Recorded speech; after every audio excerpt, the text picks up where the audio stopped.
Today on The Real. United we stand, divided we fall. This just in, CNN is reporting that Hillary has conceded the election to Donald Trump. And the Ashanti takeover continues. Plus, activist and special guest, Killer Mike. What Ms. Clinton has done is opened up what used to be a sliver of hope of a chance that my daughter, who's 9 years old, could be president, is now wide open. Then Elmo is here to deliver a school surprise on The Real.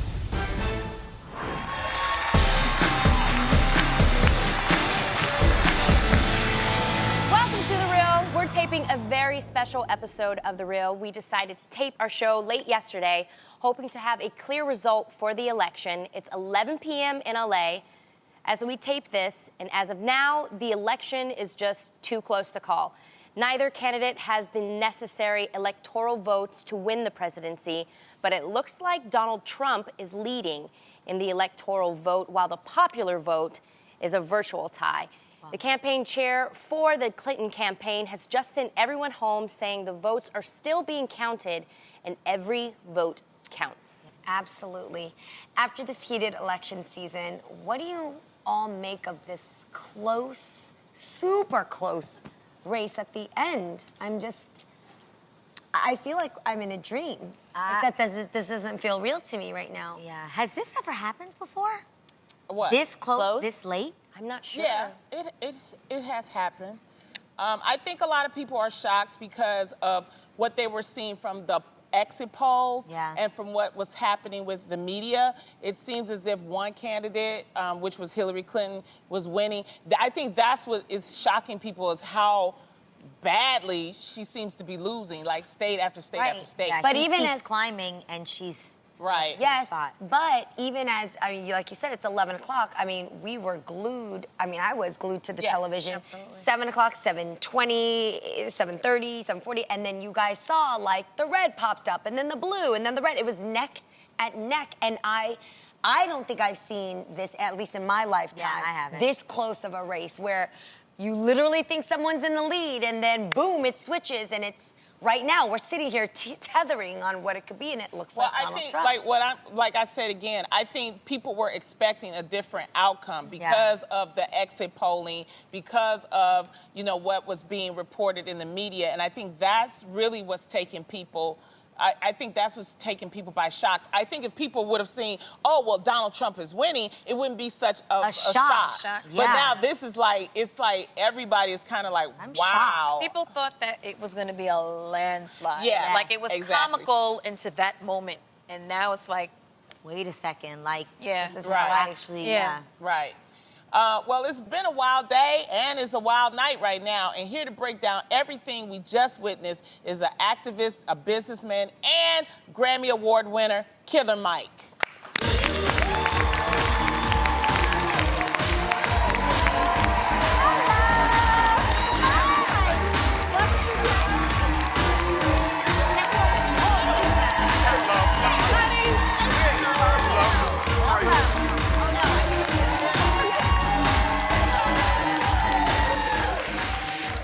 Killer Mike, thank you for joining us, my brother.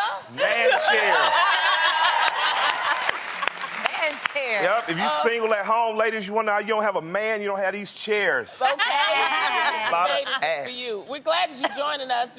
It's still 11 o'clock at night here for us, and we wanted someone that could maybe help us to make sense of it all. What's happening right now? Well, ultimately what's happening, people have no fear. The American process is happening. And what I mean is, this is one of the only countries in the world where a poor kid from the west side of Atlanta can meet a presidential candidate and help influence making sure his community knows about him. This is one of the only countries in the world where within 150 years after Susan B. Anthony, about 30, 40 years since Shirley Chisholm, you have a woman right there at the cusp of potentially being the next president of the United States. It's that type of country. You have a country in which poor people and poor whites, that overwhelmingly working class and poor Republican this time, poor people who've been black, supporting Democrats, and a new influx of Latino voters voting. Like, our process, even if we don't like the results, the process is working. So have no fear. If we don't like the guy that gets in, we have 4 years and we can start anew. Okay. But what you need to do in the meantime is be active locally. I appreciate that perspective. Join your PTA. Know the members of your school board. Know who your state legislators are. Know who your prosecutors, judges are. You can be vehemently active the next 4 years and be changing your immediate community and be ready for the next federal election. But you know, Mike, did you expect this election to be this close, though, honestly? No, I have, even though I was not a Hillary supporter, I had always said publicly, I think she's going to win. Mm-hmm. Or if she says something directly to my community, I jump on side with her. I never thought we came to a place of balance with that. But I didn't think it'd be this close, but I knew people are mad. Yeah. And I knew that people were mad enough to do things that I hadn't expected them to do. So I saw people who looked like me and you say they were voting Trump, and that scared me. Right. That scared me a lot. Right. And it seems that some of my Why do fears you may have think come people are mad? in this country, because I think poor white people are mad because the system that promises you something based on that isn't going to ever give you that. I think it's a lie. I think poor white people during the civil rights movement in Mississippi were the least paid white people in the country.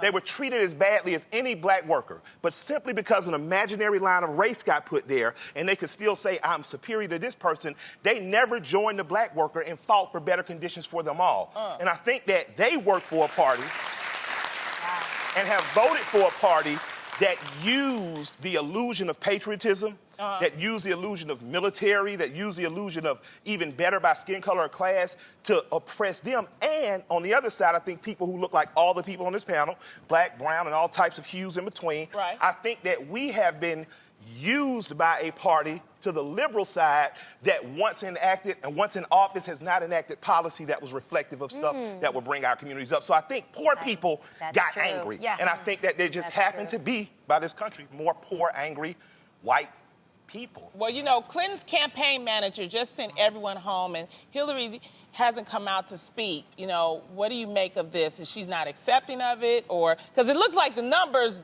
don't lie? She's an experienced politician. She is going to affect U.S. politics until the day she dies. This woman has been a phenomenal force in the Democratic Party the last 20, 30 years. She will continue, because we don't know who won yet. Right. She will continue through being the first Madam President and or being one of the more powerful agents in government in some capacity, and through the Clinton Foundation at affecting, national and global policy. So I don't see this, even if she does not get the office, I don't see this as a loss, because what Ms. Clinton has done is opened up what used to be a sliver of hope of a chance that my daughter, who's 9 years old, Mikey, that Mikey could be president, is now wide open. My daughter in her life has only known a black president. When I was 9, I couldn't fathom that. Right. And I say, because of Ms. Clinton, in her lifetime, she is going to know what multiple women So presidents it's not a loss. Absolutely If she not. loses, it's not a loss. It's actually a win. And I think it's a win for the Democratic Party, because even though they're torn and they're angry right now, I think that kids that are being called, or people that are being called, 'cause they ain't just kids. I think that's a bad rap. Because when I was working Bernie's campaign, I was working next to like 70-year-old hippies. You want to hit the joint? This is how we're going to hit this neighborhood. And they were active and fighting. I think that those people are going to transform the Democratic Party more to a party of what it says it is. It's going to be a party of the people, of working people, and to progress people out of the working class into the middle class and out of poverty into the working class. I like it. That's great. That's great. The campaigns for both candidates were really messy. The ads, the debates, the speeches, I found and the it tweets. horrible. Yes. How do you all hope the next president will move forward? Classy. Yes. Well, Respectful. Well, first of all, we still have 3 branches of government. I think, people have to remember that. Absolutely. You have the executive, you have the legislative, and you have the judicial. Yes. And the thing is that when the president is just one part of that, and then you still have those 2 separate parts. You still have those other branches that have to work together and checks and balances in order to keep the republic, as we say, study.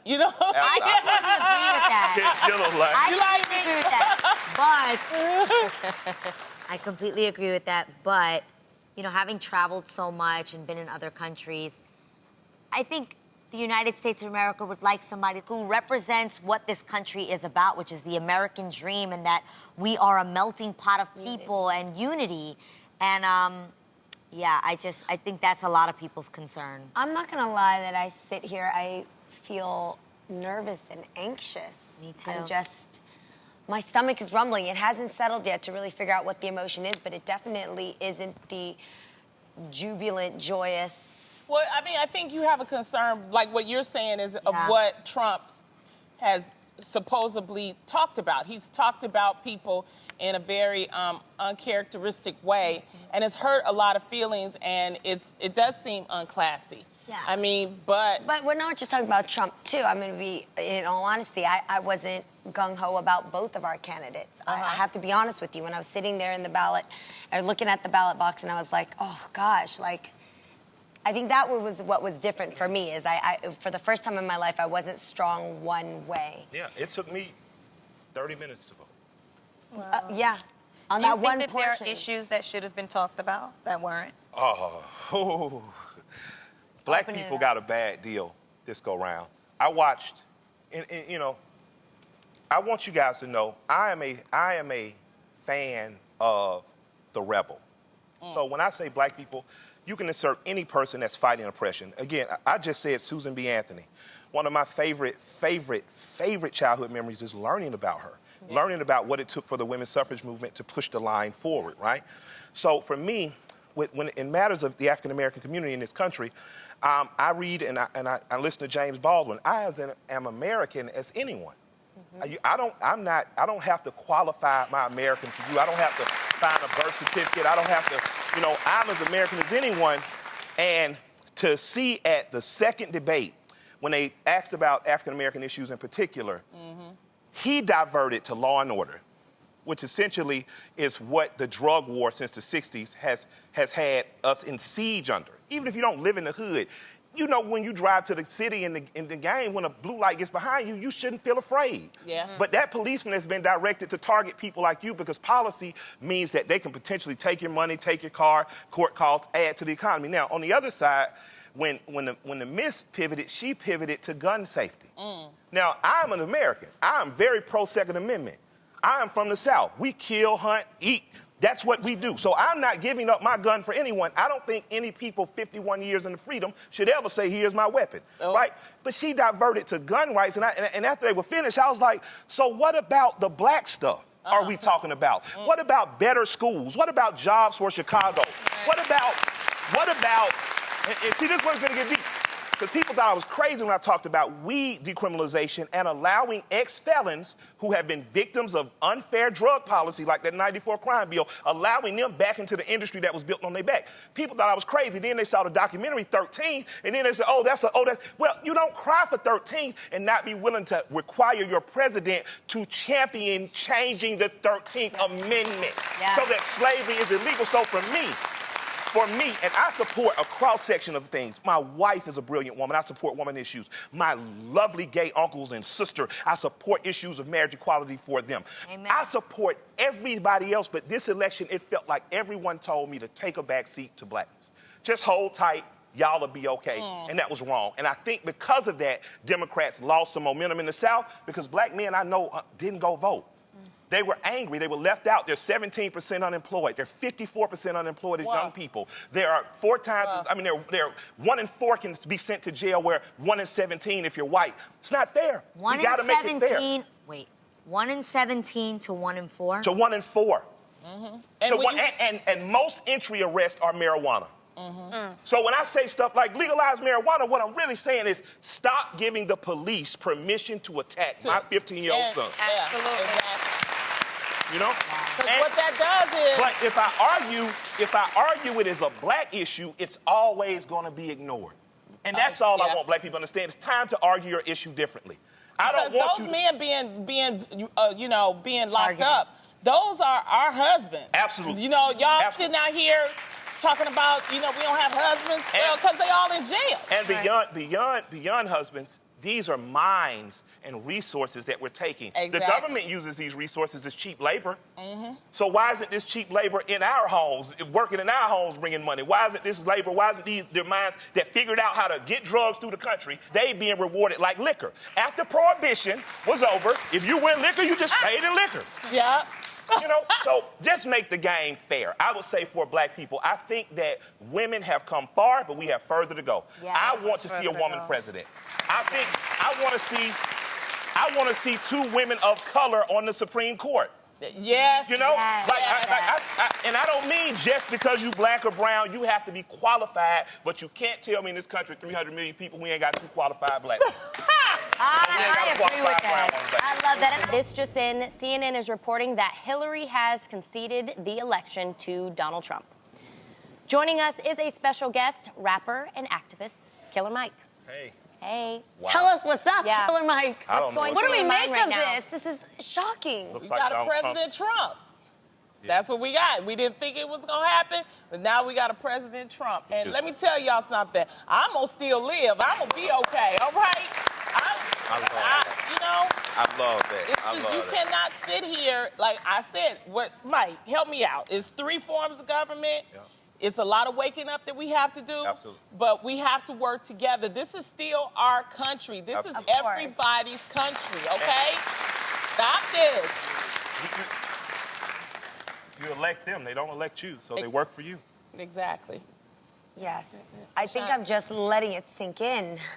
Yeah, I'm shocked. I'm not gonna lie. I'm shocked, too. So shocked. We wanted to hear from you too. So also joining us tonight are Clinton supporters Crystal Freeze and Nick Jackson, and Trump supporters Raven Gibbs and Alfred Silva.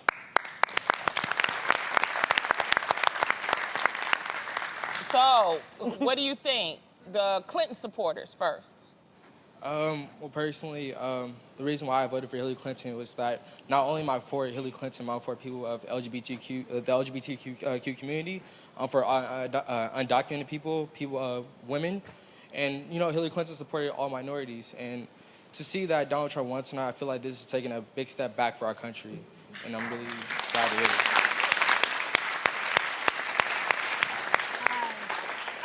Yeah, I feel the same. I'm scared of the can of worms that this has opened up of racism and sexism, and it's,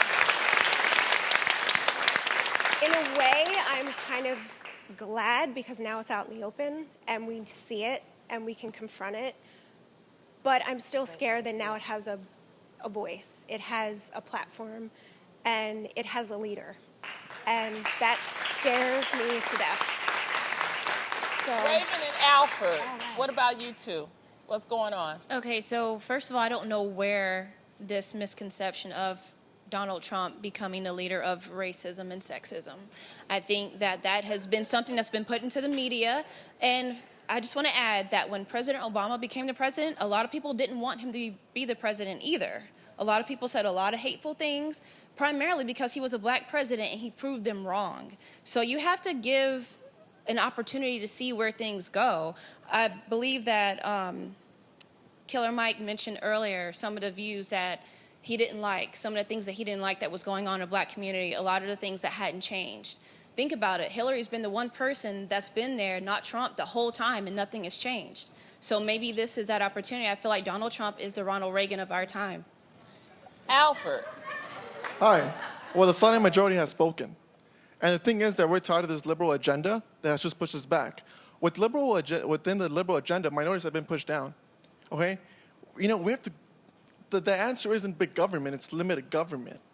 So, you know, my thing is that people think that government is responsible for ourselves. No, we're responsible for ourselves. So that's my take on it. And I'm really glad that Donald Trump is our new president. Well, I just wanted to add Yes, that Raven. let's just see where the next 4 years go. And if you don't like it, vote for Kanye. Next. Look at Donald Trump. Donald Trump says something, and right away he the media won, coverages Alfred. it. He won. We got so much to talk about. You gotta take a break though, bro, okay? We are wrapping up our special election night girl chat. Joining us all this week is Miss Ashanti. And tonight we have a special guest, rapper and activist Killer Mike in the house. thoughts, everyone? This has been a tight race for months. I feel like we've been dragged through this. Early voting broke records in some states. People want to have a voice now more than ever. That's the best news about this whole entire process.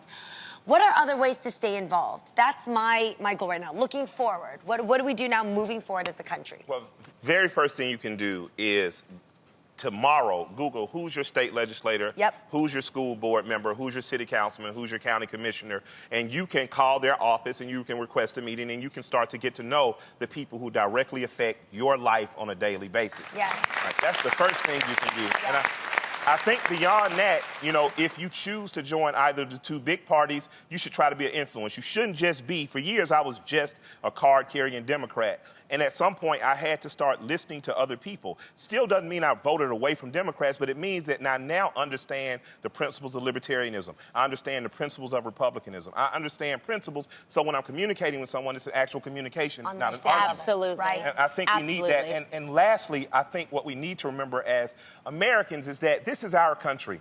You vote people in, people are appointed, but it's all because of your will. This is the grandest. That's right. This is potentially the grandest republic to have ever existed. And it can keep existing if we realize a republic, like a human body, grows and it transforms and it becomes something else. So what you guys have to do is stay vigilant about making sure that this country is progressing. We are definitely going to see a female president in our lifetime. We're definitely going to see a president of color. We're going to see the type of Supreme Court appointees that believe in individual rights for women in matters of their body, that will restore a Voters' Rights Act, that will finally tell black people that, hey, man, we don't have to keep passing laws to make you equal because the Constitution is applicable for everybody, no special provisions, and we're going to get the 13th Amendment amended again to end slavery in this country for real so that poor people, period, don't keep going to jail on our dollar. Well, and you know, most importantly, we need to respect each other. Okay? It's gonna be rough, but we gotta respect each other. Booing, the getting upset, you know, I know it's hard. But you know what, y'all? It's love right up in here. Please don't forget. Else you could do that's better than booing. Yes, and don't forget, united we stand, divided we fall. Absolutely. At this moment, that's where we lose. And if you're looking for ways to get involved in your community, you can also check out nationalservice.gov. There are plenty of projects to choose from, including working with students at local schools and supporting veterans and military families. Yes. Love that. You know, Shouts out to my mama. And you know what, like Killer Mike said, you also can get involved with your representatives. They're representing you. You can write them letters, you can call them and see them in person. If you don't know your reps, go to house.gov and senate.gov. Let them know what you're thinking, okay? I mean, thank you so much. And thank y'all for having me. I appreciate y'all. Thank y'all very much. We're here with a very special guest, Elmo! Elmo, what's going on at Sesame Street? Oh, boy, you know, talking monsters, singing birds. Same old, same old. Okay. Oh, my gosh. It's so good to see you. It's so good to see you. You are awesome. Thank you. Now, do you see Elmo? Say hi. Hello, everybody. Hello, class. Okay, Elmo, I have to ask you, because I know that you love music so much. That's You know, true. how much do you love it? Elmo loves music more than a Cookie Monster loves cookies. Really? That's a lot, Elmo. That is a lot. Yes. That is true. Oh my gosh. We understand you and your friends at Sesame Street have created a new app to introduce kids to music. Yes. Why is music so important in school? Baby, Elmo loves music. Elmo thinks it's important because music helps Elmo think better. You know? And Elmo just likes to bust out some dance moves. I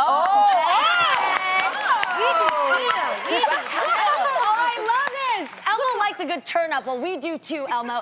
Now, it's very exciting because it's called the Sesame Street Makes Music app. And it features a whole bunch of instruments, you guys, from guitar to xylophone, and has 8 classic songs like If You're Happy and You Know It. Do you guys know that one? Right? Okay. And Heads, Shoulders, Knees, and Toes. That's Yes, true. My I favorite love too. that one. It was created by the Sesame Street Workshop IDEO and the NAM Foundation to introduce young children to the fun of music making. Oh, I love it. For 46 years, Sesame Workshop, the nonprofit educational organization behind Sesame Street, has been helping children grow smarter, stronger, and kinder. And you can get the Sesame Street Makes Music app. It's available for iPhones and iPads through the App Store for just $2.99. Wow, that's it. And guess what? Everyone in our audience is going home with it. Now, speaking of young children, as you can see, we have some bright young minds here with us today. Yes. Isn't that right, kids? Okay, Elmo. Yes. You came here today with something really special. Yes, that's true. A huge gift of musical instruments for a great school. That's true. But we have narrowed it down to 3 wonderful finalists. Will you introduce the 3 schools we have with us here today? Yes. Ladies and gentlemen, please give a warm welcome to the Strathern Street Stars.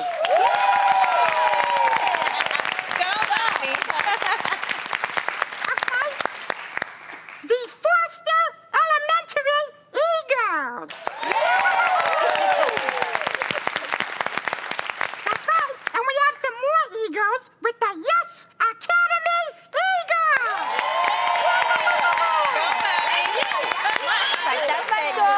Well, I cannot wait to hear from these incredible educators. So let's start with Mrs. Scher. Yay, Mrs. Scher. Yes. Why is music so important for the kids you teach? Music brings a lot of joy. It builds their self-esteem, helps them with reading as well, and it's fun. Yeah. It really is. But the one thing we are lacking, though, are musical instruments. Got it. Oh, really? Got it. Good to know. Okay. Now, Mrs. Jessica Mears of Foster Elementary.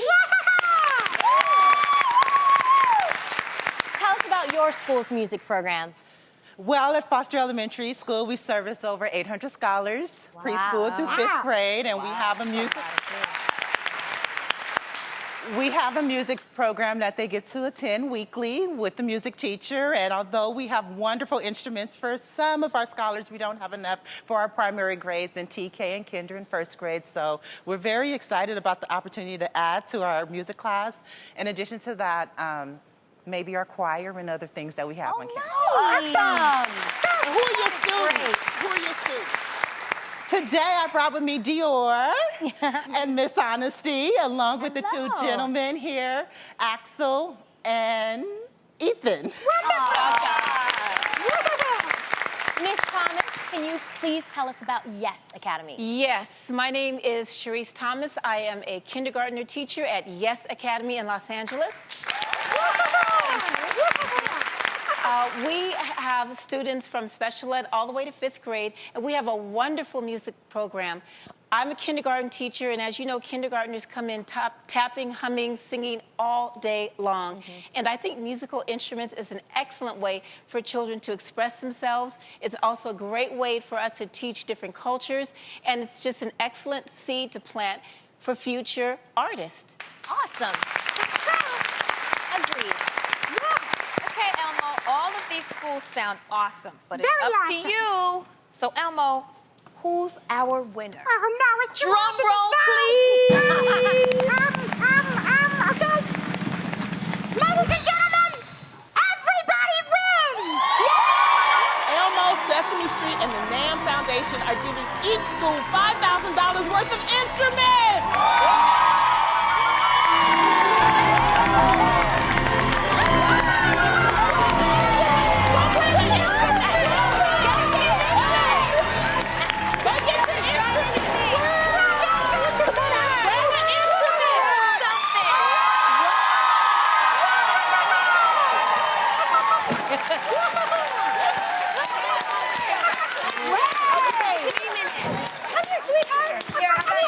Come on, kids. Are you guys excited? Yeah!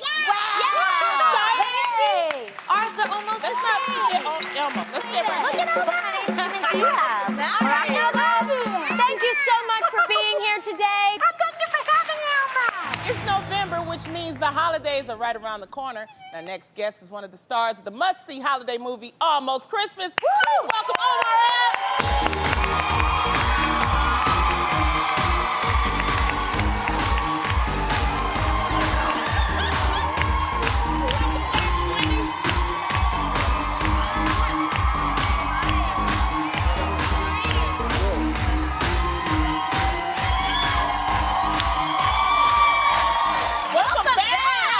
be so back. excited to have you back, and we're really excited to see Almost Christmas. Yeah. I cannot wait. So I have to ask, what are the holidays like in your house? You know, like everybody's family, you know, depends on how much drink is had. And, then, you know, and for me, well, my son was born on Christmas, so we kind of, cool. you know, we so Does he get double gifts? Yeah, the first 2 hours is like his birthday, and then we got to open it up to the rest Oh, of it. that's how you do it. Yeah. Good. That's awesome. And you have 3 kids, right? Yeah. So, have they told you what they want for Christmas? Not yet. I'm waiting for that list. I know that's going to be a long list. But my oldest is 17, and she's about to go to college, so I know she wants a car. Oh. So. Are you going to get her That's a the big car? one. Well, if she gets good, you know, she got to graduate and get into a good college, and then she'll be rewarded. Okay, so you said your oldest daughter is 17. Yeah. I gotta ask, are you ready for the boyfriends?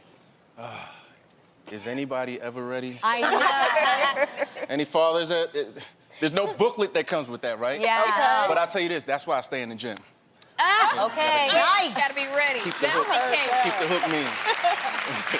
All right, so everyone remembers you and Gabrielle Union from Love and Basketball, one of my favorite movies ever.